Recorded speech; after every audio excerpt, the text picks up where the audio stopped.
Germany আজকে তো আসলে ইউরোর আমাদের এই লিভ দ্য গেমের প্রথম শো, সে কারণে আমরা অতীত কিছু জিনিস নিয়েও কথা আসলে বলতেই হচ্ছে। জার্মানি এবং স্পেন ইউরোর সবচেয়ে বেশি আসলে চ্যাম্পিয়নশিপের টাইটেলটা তাদের কাছে রয়েছে। এবারও তো সেটার একটা হিসেব নিকেশ হয়ে যেতে পারে, কারণ জার্মানিকে ফেভারিট ধরা হচ্ছে, স্পেনকেও ফেভারিট ধরা হচ্ছে। কিন্তু অবাক করা বিষয় যে আমরা ডিফেন্ডিং চ্যাম্পিয়ন ইতালিকে হয়তো অনেকেই আমরা ওই অর্থে ধরছি না যে তারা এই টুর্নামেন্টে ফেভারিট। তার কারণ তাদের দলের অবস্থা বা তাদের কোচ পরিবর্তন, অনেক কিছু, বিশ্বকাপ খেলতে না পারা, তাদের গেলবারের ইউরো জেতার ধরন। আমরা জানি আসলে ইউরোতে কারা ফেভারিট থাকে।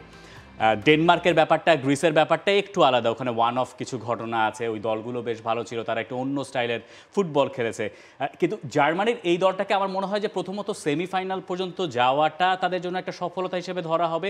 এরপরে যদি তারা ফাইনাল পর্যন্তও যেতে পারে, সেখানে হয়তো তাদের হোম সাপোর্টের ওই ব্যাপারটা খুব বেশি কাজে দেবে, যে ব্যাপারটা শুরু আসলে এই মিউনিখের স্টেডিয়াম থেকে শুরু হয়ে যাচ্ছে। চলছে প্রেডিকশন গেম নগদ অ্যাপে। প্রেডিকশন করে জিতুন জিক্সার বাই টিভি, স্মার্টফোন সহ আরো অনেক পুরস্কার। 2006 ওয়ার্ল্ড কাপের কথা বলছিলেন, মিউনিকেই আসলে জার্মানি তাদের ফার্স্ট ম্যাচটা জিতেই শুরু করেছিল।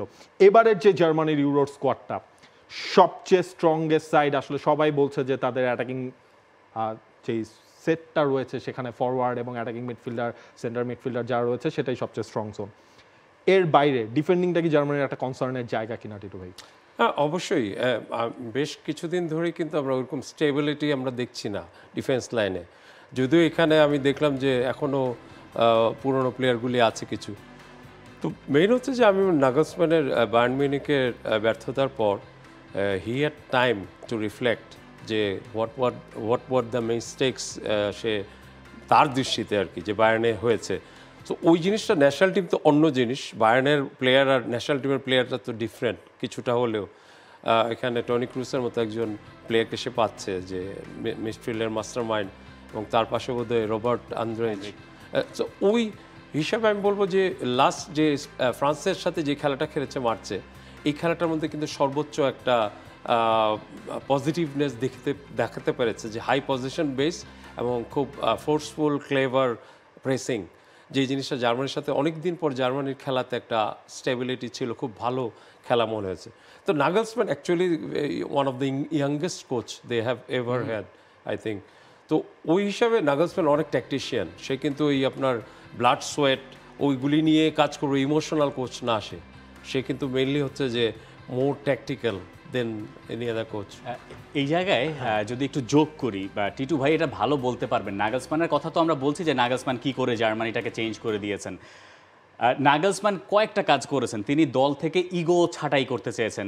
ম্যাট সমাস যে কারণে দলে নাই, এবং এইরকম কিছু প্লেয়ারকে তিনি আসলে বাদ দিতে চেয়েছেন, এবং এটার কারণে এটা বাদ দিতে যাওয়ার প্রক্রিয়াতে তিনি নাকি টিমের বাবুর্চি, টিমে যারা মাসাজ করে তাদের সঙ্গে কথা বলেছেন যে কারা আসলে পরিস্থিতি দলের ভেতরে একটু ঘোলাটে করে দেয়, বা কারা আসলে টিম প্লেয়ার না।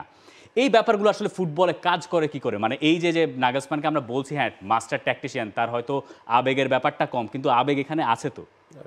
অবশ্যই আছে, এবং আমি মনে করি যে it's all about as a coach আপনার পারসুয়েশন, এবং আমি বলবো যে ইনফ্লুয়েন্স। তো এই জিনিসটা হচ্ছে যে আপনি কিভাবে ইনফ্লুয়েন্স করবেন আপনার প্লেয়ারদের, এবং এই যে বাবুর্চিদের সাথে কথা বলছে, team behind the team is always important. এবং মাসাজম্যান সবচেয়ে, আমরা কি জানি, আমরা পাড়ার যে কোনো খবর নিতে হলে আগে নাপিতের দোকানে যাওয়া উচিত, কারণ নাপিতদের সাথে অনেকেই কিন্তু কথা বলে।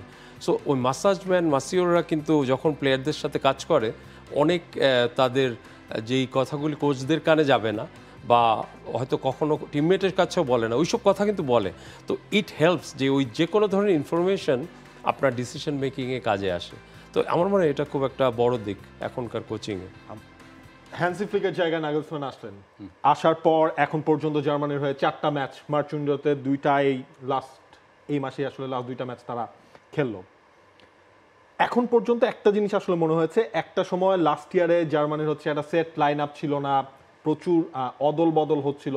এখন সেই জিনিসটা থেকে তো জার্মানি মনে হচ্ছে যে একটা মানে প্ল্যানিং মতো একটা লাইন আপ তারা আসলে ক্রিয়েট করতে পেরেছে। হ্যাঁ, এখানে হচ্ছে একজনের জায়গায় আরেকজন খেলছেন, ফাইন, এরপর এই জিনিসটা তো একটা চেঞ্জেই বলতে হয় নতুন কোচের আন্ডারে। ভালো চেঞ্জ, এবং একটা সময় পর্যন্ত আমরা চিন্তা করছিলাম যে ফ্লোরিয়ান ভার্টজ এবং জামাল মুজিয়ালাকে একসঙ্গে বোধহয় খেলানোই সম্ভব নয়। দুজন নাম্বার 10 কি করে খেলেন এটা টিটু ভাই ভালো ব্যাখ্যা করতে পারবেন, সেই কাজটা তিনি করে দেখিয়েছেন। যদিও জার্মানিকে আমরা নভেম্বর পর্যন্ত দেখেছি আসলে তাদেরকে কেউ হিসাবের ভেতরেই রাখে নাই, কিন্তু ফ্রান্সের সঙ্গে আর নেদারল্যান্ডসের সঙ্গে মার্চ মাসে যখন তারা দুটা ফ্রেন্ডলি ম্যাচ খেললো, গেম চেঞ্জার, ওই দুটো ম্যাচ দেখে সবাই বলা শুরু করলেন যে কি করে এই জার্মানি এতখানি পরিবর্তন হলো। ওই জায়গায় আবার অনেক সময় আমরা ভুলে যাচ্ছি যে টনি ক্রুস তখন আবার আসা শুরু করেছেন। তিনি যখন একবার ঘোষণা দিলেন যে তিনি আসতে চান, এবং তাকে নিয়ে আসা হয়েছে বলেই আমার ধারণা, একে তো জার্মানিতে ইউরো, তিনি ব্যাক অফ দ্য মাইন্ড হয়তো জানতেনই যে তিনি অবসরে যাবেন। নাগেলসমানও তাকে কনভিন্স করেছেন যে জাতীয় দলে ফেরার জন্য। তিনি এসে আমার কাছে মনে হয় মিডফিল্ডে যে হইচই ব্যাপারটা ছিল সেখান থেকে অনেক বেশি স্থিতিশীল করেছেন ব্যাপারটা, এবং এরপরে মিডফিল্ডের থেকে আরেকটু সামনে যখন আপনি যাচ্ছেন, গুন্দোয়ানের পজিশনিং, সামনে থাকা কাই হাভার্টজ, যিনি খেললে একরকম খেলে জার্মানি, ফুল ক্রুক খেলে আরেক রকম খেলে, আবার স্কোয়াডের ডেপথও যথেষ্ট। আপনি যদি ফরওয়ার্ড লাইনও দেখেন, আমরা হয়তো সেখানে লেরয় সানেকে জায়গায় দিতে পারছি না জার্মানির দলটাতে। আবার আপনি সাইড বেঞ্চ থেকে উন্দাভের মতো প্লেয়ারকে আনতে পারেন যিনি বুন্দেসলিগায় এই সিজনে ভালো করেছেন। আপনি আনতে পারেন ম্যাক্সিমিলিয়ানো বায়ারকে, যিনি ফ্রেন্ডলি ম্যাচটাও দারুণ খেলেছেন।